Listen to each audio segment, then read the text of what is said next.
How are we doing today, y'all? This is your host, Jay Sanchez, the Renaissance Daddy, and we are here.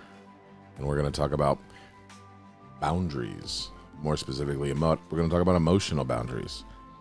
And before I do that, I want to stop and say, we're a little delayed on getting this one out, and I apologize for that. It's we were doing a couple different things. One, with the political races and stuff this week, it's been a little tough because I've been up a little late, to be honest, watching everything. And then secondarily, we are also adding in additional channels to this podcast. So we are now going to be distributing on YouTube as well as on Facebook. So you can actually take a look at the video stream as I also talk about this. So please go on out there. I'll leave the links in the description in terms of the YouTube channel as well as the Facebook channel, so that you can, have another option to kind of listen to this if you want to watch it as well. See my ugly mug while you listen to me. Anyway, so let's get into it. So we're talking about boundaries, right? So we can have a lot of different boundaries, and there's boundaries like emotional boundaries. There's physical boundaries. There's even your digital boundaries, right? So your personal boundaries, like could be like, that you don't like people getting too close to you, talking too close to you, touching your face. That's mine. Don't touch my face. I don't know what it is. Just don't touch my face. Even my kids don't touch my face.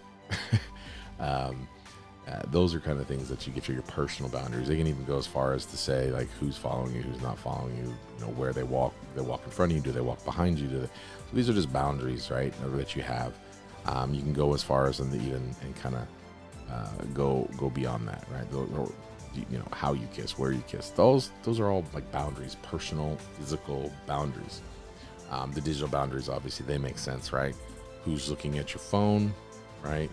Do you share your password with your spouse? Can they get into your phone? I don't know. Our phones are deeply, deeply sacred in our world today. They create there's so much information on them right now and these days that it can kind of be a little anxious, but you do you. But I'm going to talk about is emotional boundaries. So you may look at me and say, okay, Jay, what are emotional boundaries? Like maybe maybe it's common sense, right? But very much like physical boundaries, they define a separateness. They're your yard line. They're your wall. If you have a property line in your house, they are that. Excuse me, I get too far from the mic. They are that, right? They are, that is your fence. That is your front yard, your backyard, your house. That's your boundaries. Those are your emotional boundaries. And what happens over time for a myriad of different reasons is that these lines can become confused, right? You get in a crowded neighborhood of emotions, and you now lose where your property starts and where their property starts, so on and so forth. Okay. And so you need to make sure that you maintain your property line, because you can imagine, like, if you lived in a neighborhood and like everybody's property lines were, you think your property line is here and he thinks his property line is there, it can get kind of chaotic, right? And you just got to imagine that your emotional property lines are in your mind, right? This is what your emotions are based on. And so if somebody's stepping on them constantly and consistently, or you're stepping on another's, it becomes chaotic in your mind and in your brain and in your heart and your soul. You end up being very, very not in a good place, right? Do the same adage I always do. I'm not a psychologist, a psychiatrist. This is my journey. And this is what I've been going through, or what I'm going through, or my journey through these different topics. And as I identify them in my world and in my mind and in my day-to-day life. Okay. So we talked about that, right? Lay of the land. What are emotional boundaries compared to other physical boundaries? What are personal boundaries, digital boundaries, things like that, right? So, your emotional boundaries, they're going to involve those ideas or those items where we're talking about, separating your feelings from another, another person's feelings, right? And violations of those feelings, they can, you know, you can take on the responsibility of another's feelings, right? You can, you know, let another person's feelings dictate your own, right? You can sacrifice your own needs to please somebody else. You can blame others. It's a big one. For those problems, right? And then obviously accepting responsibility for theirs, right? So you go, well, like that sounds kind of maybe similar. Maybe it is for me, right? If I go down that list again, right? Take responsibility for another's feelings. I made you get mad. I made you throw that, right? I made you feel ugly. I made you feel angry. I made you feel like you had to throw that dish. I made you feel like you had to do whatever. You see a correlation from the last podcast for domestic violence, right? If you don't have emotional boundaries, they kind of hand in hand. I don't know if you caught that, but I just did it. They go hand in hand. Okay. Taking responsibility, letting others, this is a big one for me, letting other feelings dictate my own. I used to remember when my spouse would pull up in the driveway, I would just literally have a sense of dread. And, you know, I loved this individual. It was very odd. Like how could it be dread? And it would be like, how did their day go? And they would walk in and they would be like, oh my God, my day went blah. And I would physically get ill. Like I would feel ill, like, oh, shoot. Sorry, I'll edit that out. Oh, shoot. Like, what do you do with that? Like I didn't understand. Like, how do you do that? Like, and the thing is that other individual, she didn't know, like, how it made me feel because I didn't communicate it, right? And you're like, well, you should have communicated, you know, dummy. Yeah, I should have. You're absolutely right. They didn't know how that made me feel. I didn't have the emotional capacity to take on another person's emotions, but yet I still asked. I still tried, right? And then you end up with this awkward, you know, like Mr. Roboto type of a kind of a conversation because you don't know how to handle their emotional output. That's not on them, it's on you. And it's not bad. I'm not saying it's on you in a bad way. It's just you don't understand how to deal with it. And, you know, it manifests in so many different ways. They can end up getting angry and blah, blah, blah. And so there's a whole bunch of different things. And then when they get angry with you because you didn't understand how to react to their bad day, right? You start blaming yourself. It starts affecting your self-esteem. It starts affecting your frustration levels. It starts affecting your every aspect of who you are and you define yourself as, right? You start to, you know, sacrifice, or you will eventually sacrifice your own needs just to please them, right? Whatever you need, right? You know, I know that I had, you know, because I came from abusive childhood where there was a lot of alcohol and alcohol abuse and things like that. And, you know, there was an emotional, like I would sacrifice that emotional barrier for them thinking that I was being a good person. But in all actuality, all I needed to do was communicate. Hey, when you have 6 glasses of whatever and you start acting like this, it brings back my childhood and I have an anxiety attack beyond belief.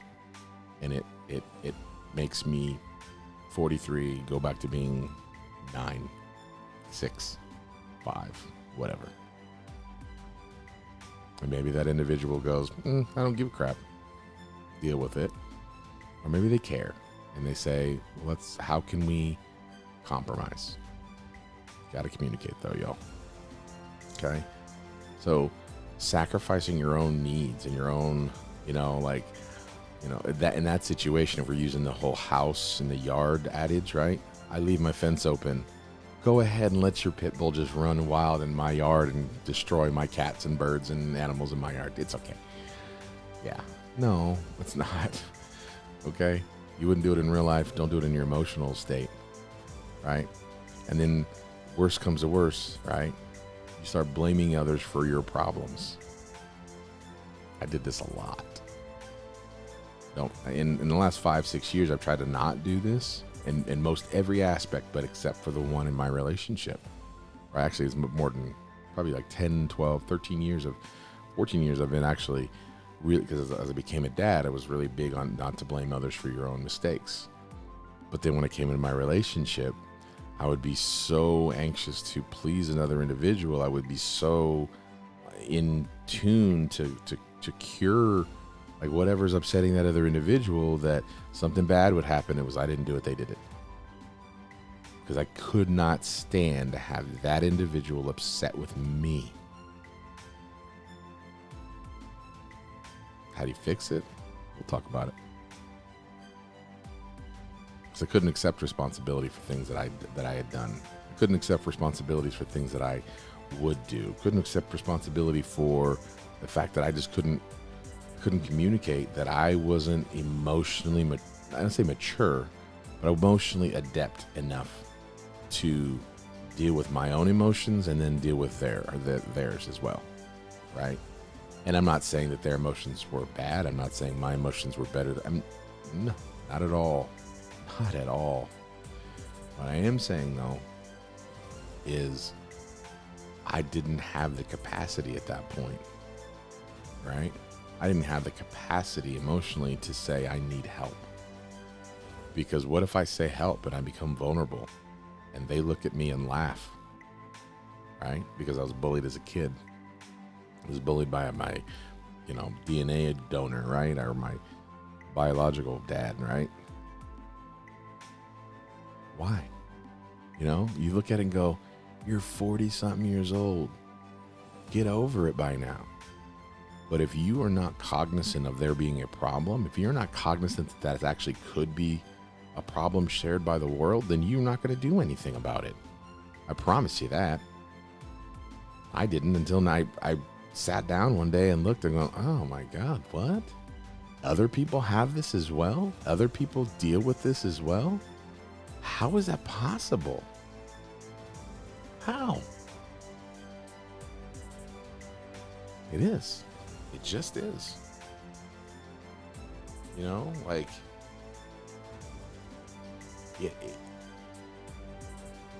Blaming others, not the answer.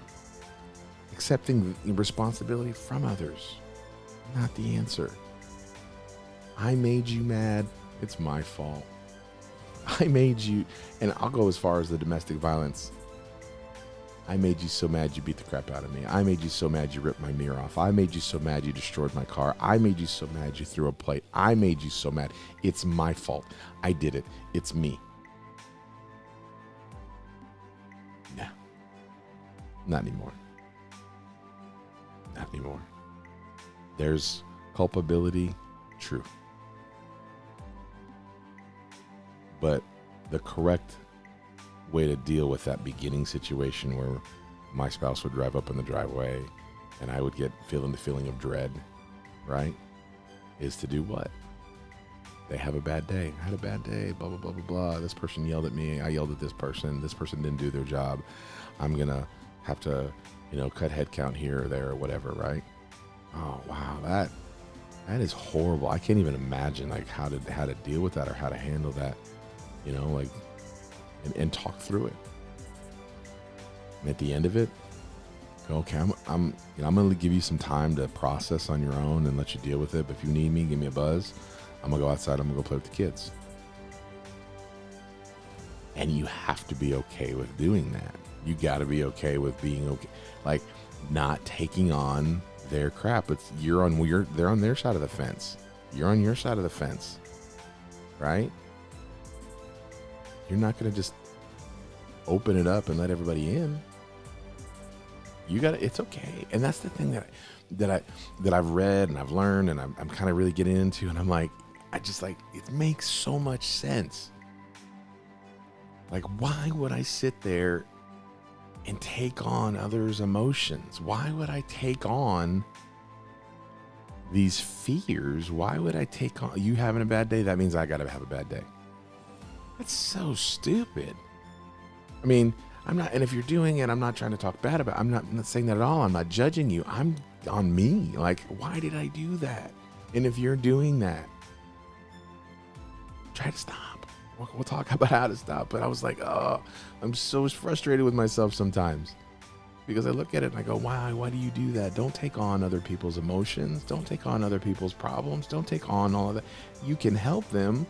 You can have empathy for them or sympathy for them, right? You can talk through it with them. You can be a good human being and try to add joy. I'm not saying like, oh, you had a bad day, peace out, I'm out. No, I'm not saying that. I'm saying you're able to walk away from that conversation and you didn't take that pain, that suffering, that anger, that depression, that sadness. You didn't take it. They didn't take it because it's not yours, it's theirs. Okay? They didn't just wrap up something in their backyard, toss it over the fence to you, and you're like, okay, it's mine now. If you're doing that, take a minute, pause. Shouldn't, right? Have those emotional boundaries.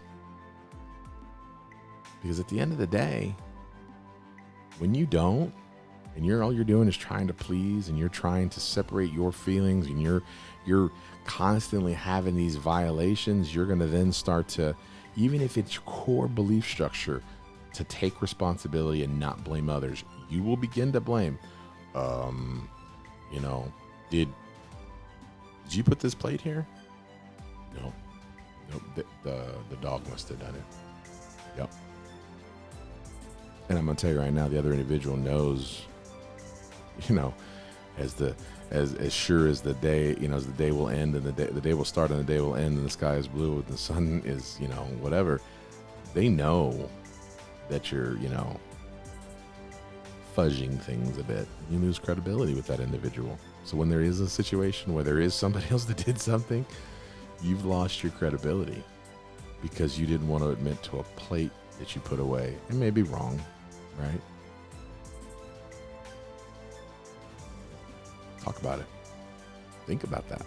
Just pause. Think about that. Like, you know what I mean? Like, there's big things in the world. And you're going to choose to, I guess, divert blame because you didn't put a plate away the right way.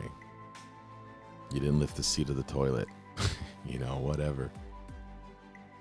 Those are things you got to really think about. You got to really get into and define for yourself the right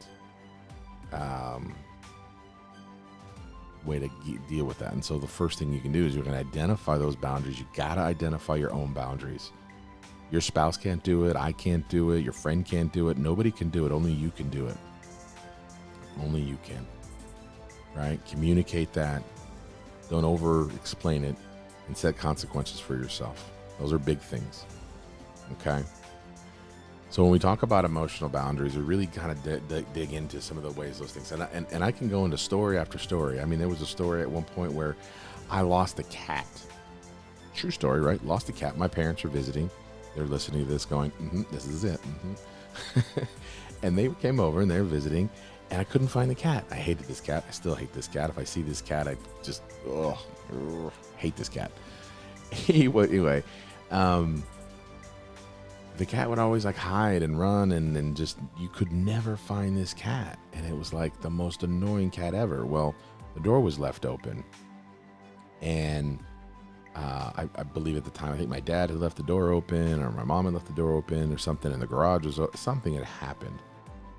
And my immediate reaction, because of other situations, was fear. Straight 4-year-old, 5-year-old, I'm a little kid, fear.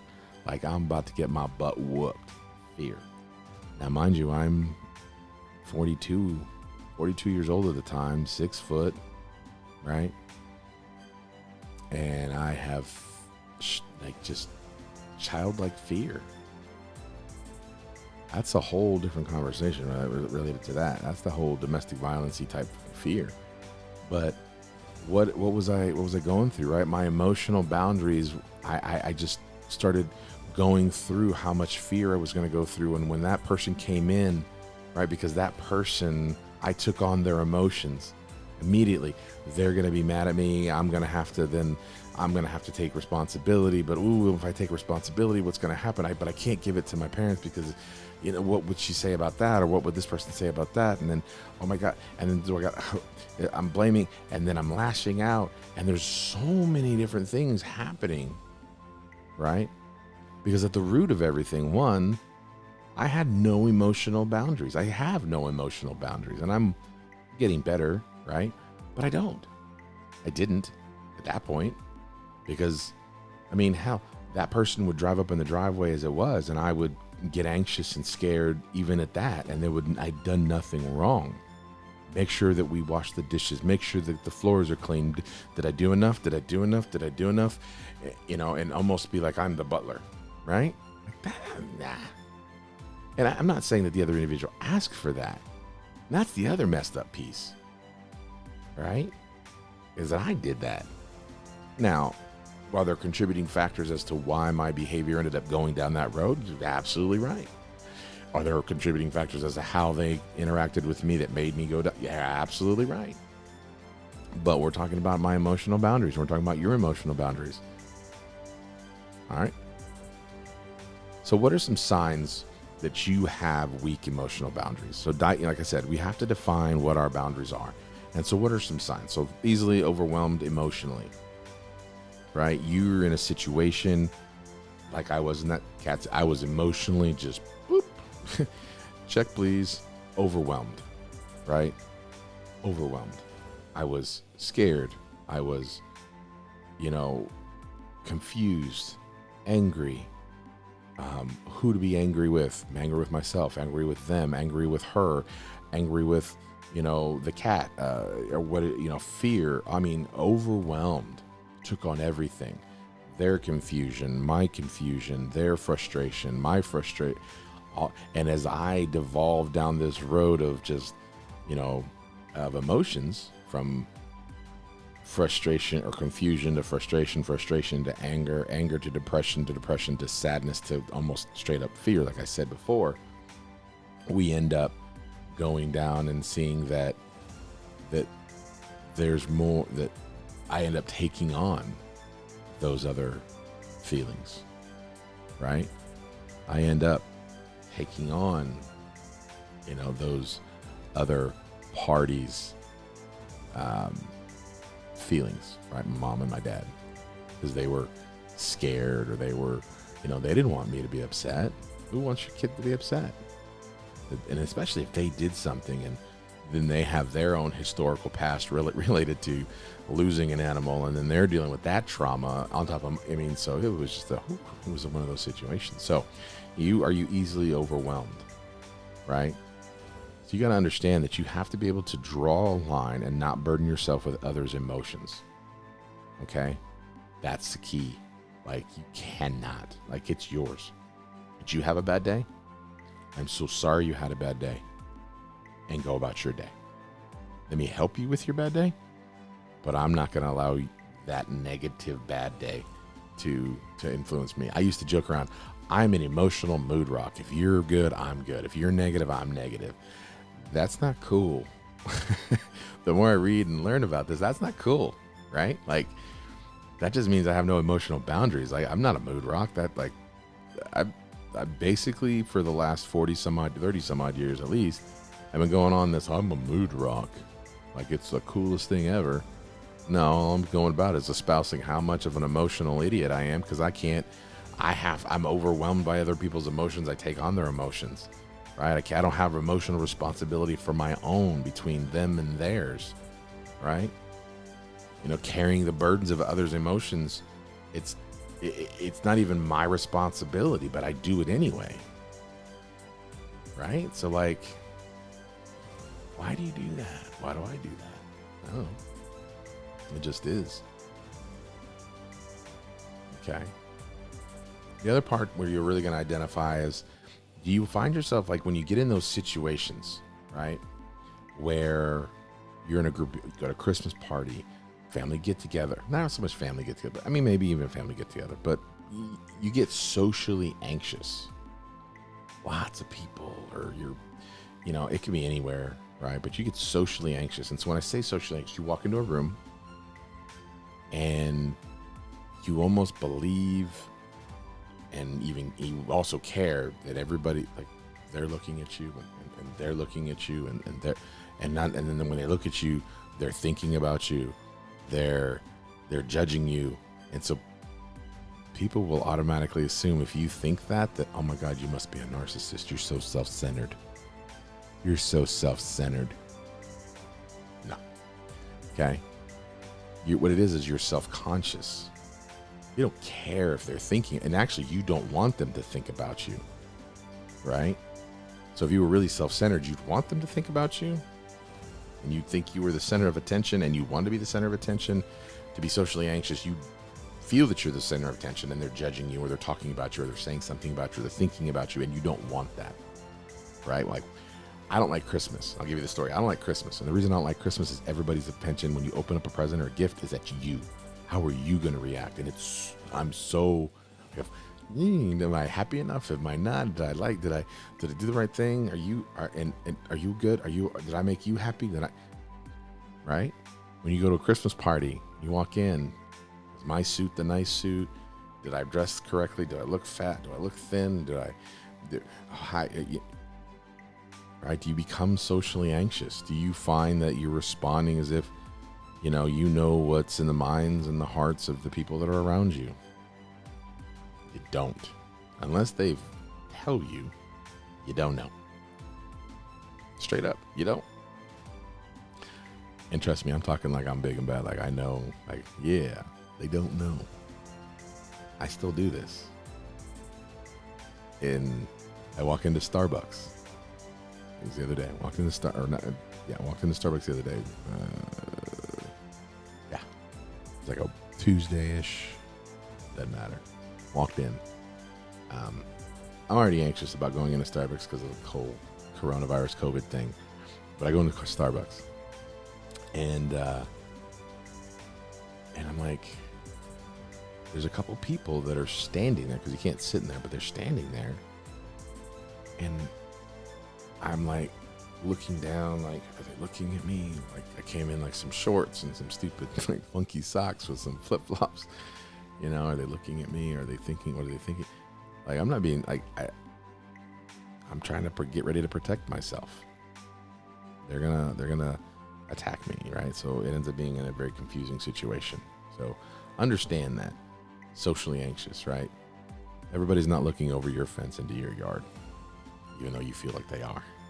They're not. Last part that I would really say is, and I kind of alluded to it a couple different times, is seeking approval, right? You have an emotional boundary issue if you're constantly seeking approval. Did you get the grades because you wanted the grades, or did you get the grades because somebody else wanted you to get the grades? You're seeking their approval, right? You're unable to distinguish your emotions from the emotions of the others, right? Your emotions that you can control from their emotions that you cannot control, right? You're trying to win over by pleasing them, by casting yourself in a favorable light, you're craving the approval to run your life. I've lived my life most of the time this way. Being completely honest with you. My kids to some degree do this. And I'm trying to correct it with them, and I'm trying to correct it in myself. Like, I've gone through and tried to, like when I was a younger man, go through and say, hey, Mom, I got an A. Mom, look at the car I bought. Mom, I got this job in the Army. Mom, Dad, I did this. I mean, it went as far as I remember when I first introduced my first ex-wife. It's weird when I say that. My first wife to my dad, or my parents, right? She's in there in the house talking, and I walked outside with my dad. We're working on a hose or something along those lines. And for me to remember this back in that day, it's 20 some odd years ago, it was impactful for me. And I remember my dad looking at me and he goes, "You're going to marry her." Dad approves. Boom, done deal. Right? Mom approves. Boom, done deal. I can marry you now. Right? There's a checkbox off. Now, was I the right person for her? No. Was she a good person? Yeah, she's a good person in her own right. Was she a good person for me? No. Was I a good person for her? No. Am I a good person? You're damn right. So, seeking approval, right?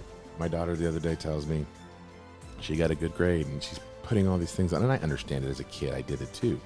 And we're putting all the things on the fridge and like the 100 and 99 and 80 and all these different good grades on the fridge. And, you know, I stop and I'm like, you're doing this for you. Like, because I've already gone through school, but I know what she's going through because I did it to my parents.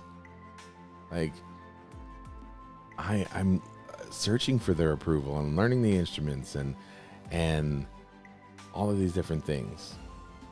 And the very first time in my life was before I married my second wife, where I said, I'm going to marry her whether you guys like it or not. I said it a little nicer. It was like, whatever happens, it's on me. It's not on you. I know it's a short amount of time and I'm going to own it. That was the very first time I ever did something because I chose to do something without approval from anybody else.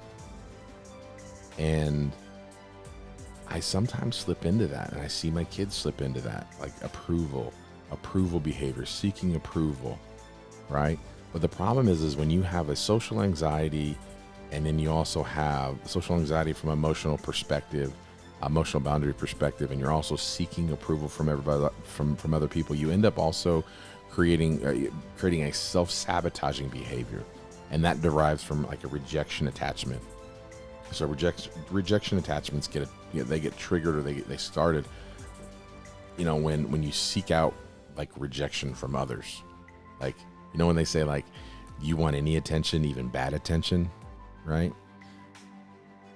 Kind of, right? I mean, you can go down the road of, if you just say bad things about me, say bad things to me, it's better than not saying anything at all. I know that doesn't make sense, but it's true, right? So you will engage in self-sabotaging behavior just to get that passionate reaction from them, right? It's not right. It's not where you want, right? But you will self-sabotage, right? It's the weirdest thing, right? Right? I will self-sabotage I've done it countless times. I've talked about it in my own little mini therapy sessions, or my therapy sessions. Like, I self-sabotage because I know that I don't need to go down this other road, and I have to go down this road or that road, or whatever the situation is. I will self-sabotage just to get the attention or the reaction that I need, right? So that leads down the whole ADHD thing, where I'm going to get the dopamine and everything in my head. But this is from an emotional boundaries perspective, right? I seek approval. And so you're like, why would you then seek to have rejection, right? And like I said, the rejection attachment, where you're seeking bad approval or any approval from that person or from those people, right? So it can go down a bad road. But ultimately, when you find yourself seeking the approval of others to do anything, like I said, growing up, I did it all the time. Like, the main reason I didn't do, you know, drugs back in high school wasn't because they weren't available, because they were highly available. It was like, what would I do if my mom and dad found out that I was doing drugs? Like, okay. Wasn't about the fact that you could die, get addicted, or any number of other things, right? I mean, I've since developed all of those different characteristics, so that I'm highly, and that was the other part, is I would say like, you know, what would my mom or my dad say if they found out that I did this? And then on top of that, I know that I have a highly addictive personality, so if I did these things, I would disappoint them, right? I sought their approval. Instead of saying, I have a highly addictive personality, I know I'll probably get addicted and it'll screw up my life.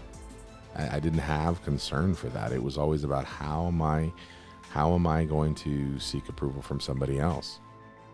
and you'll find yourself in situations where, you you'll do things that you didn't think you would do, or you do the right thing or the bad thing because of the approval of somebody else. Now, luckily, my anchor point, they were good people, right? But they can also be bad people. When you're seeking the approval from bad people or bad influences, right? You'll do the bad thing, right? You'll do the drive fast, do the smoking or the drinking or the drugs or the whatever, like from a high school or kid perspective, right? You'll do those bad things, or you'll be the loudmouth in class or whatever, right? So it just depends upon who's influencing you. I was seeking approval from people who are grown and things like that. But at the end of the day, when you don't get those, you want to get attention somehow, dang it, right? So when we look through that, like, you're consciously aware of what you're doing, yet the results proves that the attachment of rejection is the result. It's ultimately giving you that feeling that you're getting the attention. So now you ask yourself, like, this seems very self-centered, like your emotional boundaries seems to be very self-centered in how you do things. Well, if it's not clear, right, it does get blurred a little bit, right, when you put them together, right? So, but you have to understand what narcissism is. And I heard this a lot, because there are certain characteristics of narcissism and ADHD that get blurred because you seem very self-centered or aloof, right? But technically, narcissism, or narcissists are, they can't sense the impact of their behavior on other people. So I'm saying something and it's gonna hurt you, right? And I know it's gonna hurt you, and I'm gonna do it anyway, or I don't really actually understand how it hurts you, right? There's no boundary because they can't distinguish themselves from another individual, right? There's a difference, right?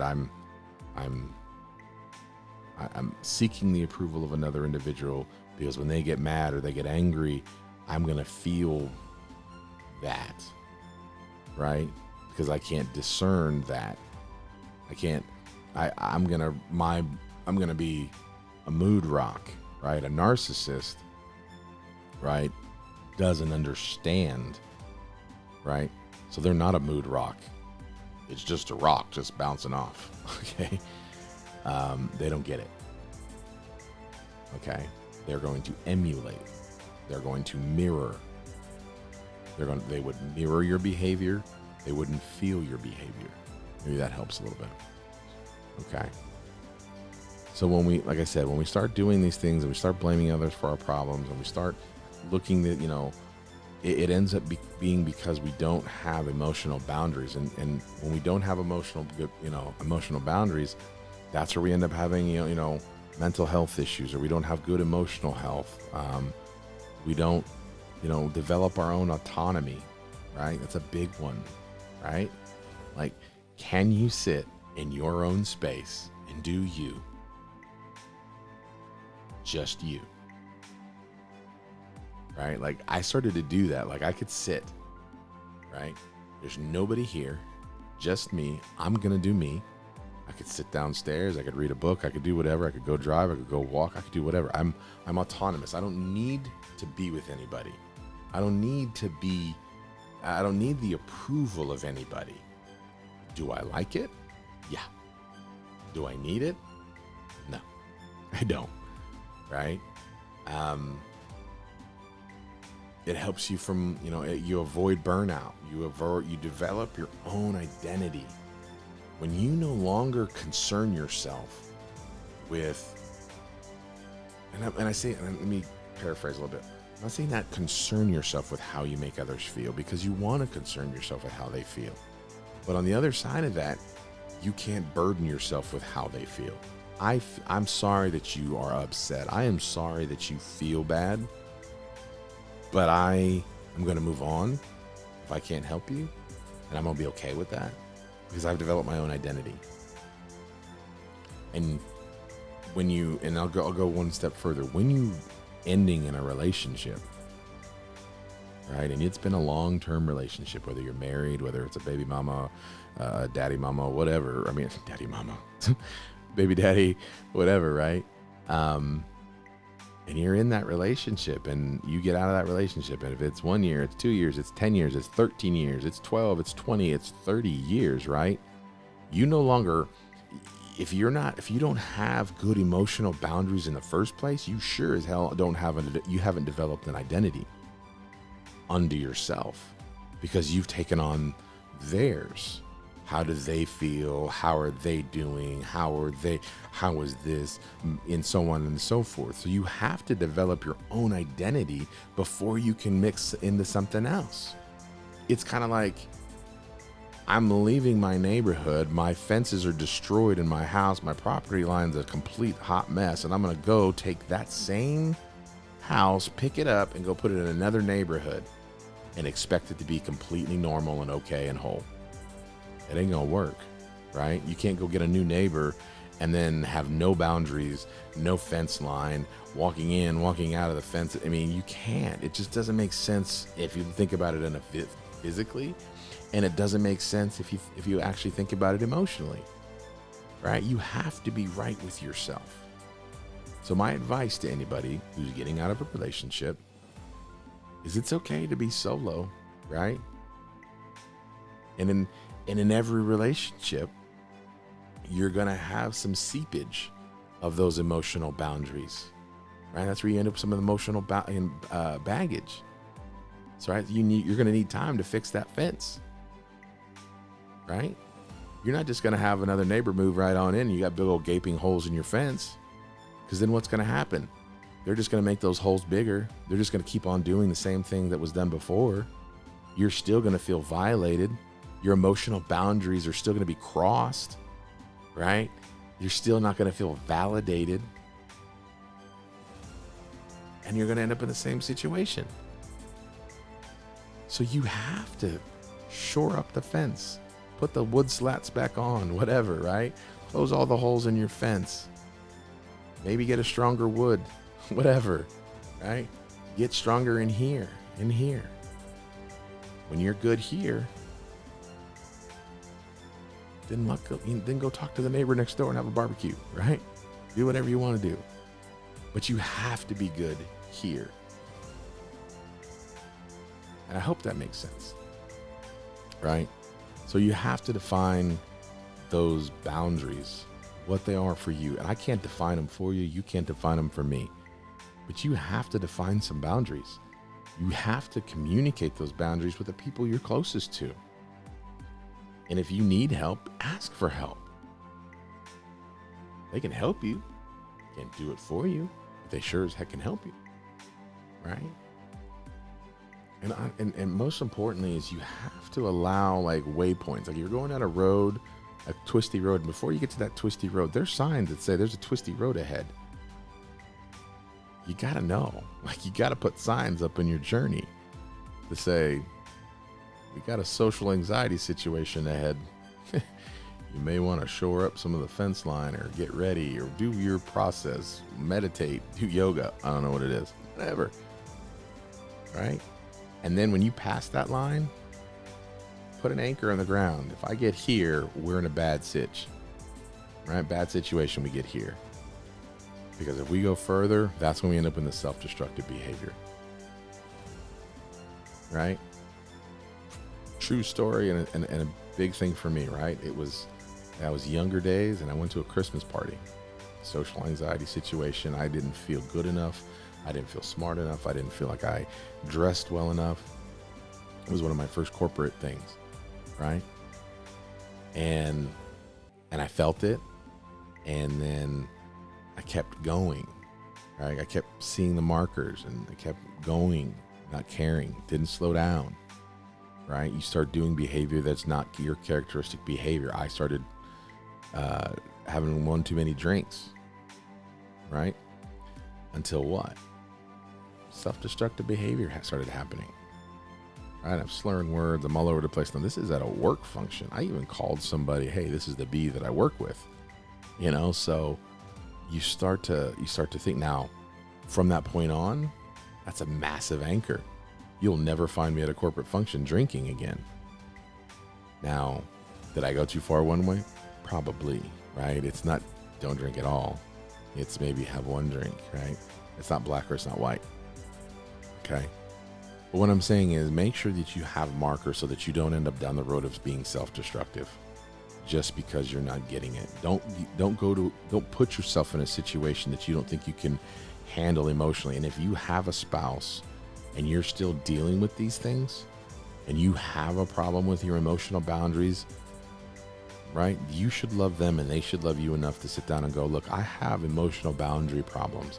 And when you came in, I cared about everything that you were saying. I cared so much that I wanted to fix it so much that you stopped hurting, but I could not process your pain, your anger, your frustration, your emotion, and mine. It was bleeding onto my fence, right? And lastly, like I said again, right? Why are we seeking approval from somebody else? Don't. Is it nice to have it? Yes. Get approval? Nice. It's good to feel it. Don't make it a necessity. You know what the right thing to do is by now. If you're a kid and you're going through it and you have kids, that's your job as a parent to make sure that they understand the difference between, right? And you can sit down and you can trace all of these things back down to one incident, two incidents, whether you did it happened to you as a kid, it happened to you as an adult, whatever the case is. And you don't have, and this is one thing that I think as parents, we don't enforce enough. Like we teach them the math and the writing and the reading and the arithmetic and we teach them how to ride bikes and we teach them, dating and da da da da. But do we ever sit down and teach our kids, look, here are the basics of psychology? No. Why? Because most of us don't understand it. Most of us don't even take the time to go through it. Most of us don't understand the difference between an emotional boundary and a personal boundary. Is it the one and the same?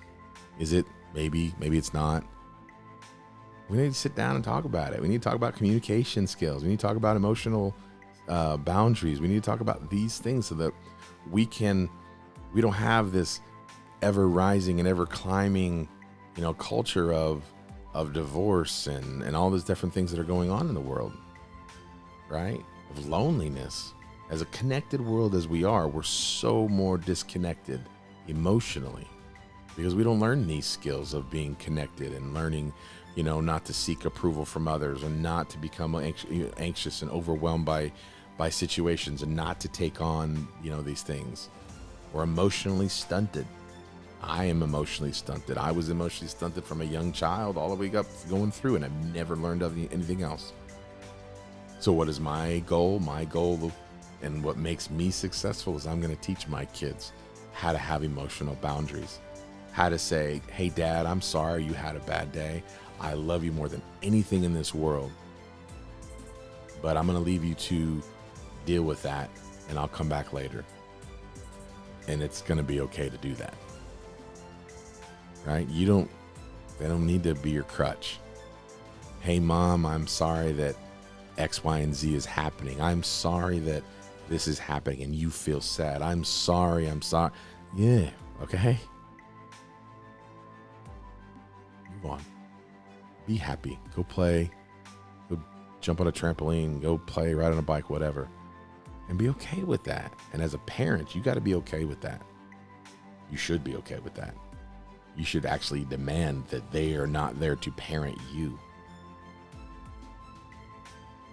Okay? So, as we close up, now, this is episode 6, the inaugural YouTube posting of it. So I'm going to put the YouTube, I'm going to put Facebook when we get it posted out there. And once again, as always, it's going to be on the same avenues to get access to this podcast. I hope you enjoyed it. From the bottom of my heart, I do hope you're enjoying this podcast. I hope it's adding value to your life. I know it's adding value as I research and I go through this and I share what I learn. I know that it's adding value to some people that are close to me, and I want to make sure that it's getting out there and you're finding value. All right. So as always, you've listened to the Renaissance Daddy podcast. If you've loved this episode, please head over to Spotify, Google Play, iTunes, YouTube, or rate and subscribe. Leave a review. That's very much appreciated. Bottom of my heart, it really is. And if you're feeling extra generous and love the content, please feel free to donate to the cause and keep this thing going. So, as always, is your host, Jay. Keep spreading the love and not the hate.